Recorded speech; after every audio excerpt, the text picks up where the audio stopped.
and then settle and change and then push back to our own country. See, imagine how and why they are risking their life, because we cannot provide them a good job, good employment, and good environment. So this is why they're running away from our country. There are lots of questions asked by our parliamentarian, Mr. Chairman, sir. Do we have to take unflinching realism to take such answers? Mr. Chairman, sir, this government's methodology and the purpose of defining financial budget to planning futures seems to have drifted away steadily from the realism. The budget seems to have boxed in a dysfunctional manner, Mr. Chairman, sir.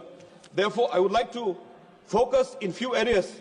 There was a saying, quote by our father of the nation: if we want to teach real peace in this world, we should start educating children. This is a famous quote by our father of the nation, Mahatma Gandhi. Now we talk about the education, Mr. Speaker, sir. The right of education has totally collapsed under the sangma SSA.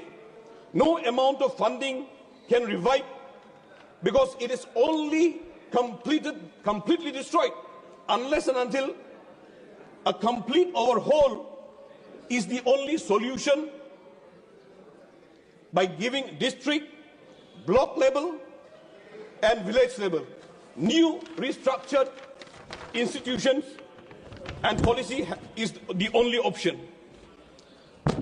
Mr. Chairman, sir, when we come to the Northeast region, however, 2025 budget does not reflect substantial increases in the allocation tailored specifically to the educational needs in the region. Northeast, including Meghalaya, Assam, Arunachal Pradesh, face a higher school dropout rates due to the socio-economic factors. Now, neglecting the government education sector is the evident decrease in education spending, drop from 2.57% to 2.51% of the GDP, which is greatly stray away from the recommended government spending on education to be at least 6% GDP. That is National Education Policy 2020.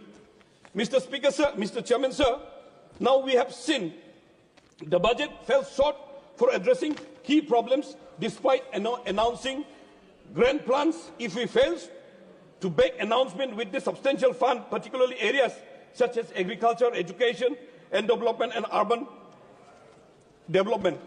Mr. Chairman, sir, now when you look at the scholarship for the minorities and for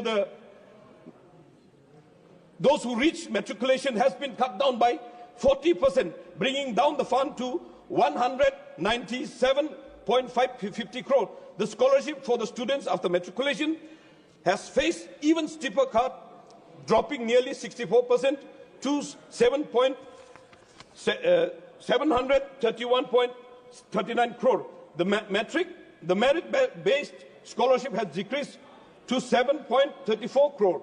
In addition to the national fellowship, the scholarship of the higher has decreased to education, that is 7.34 crore. Mr.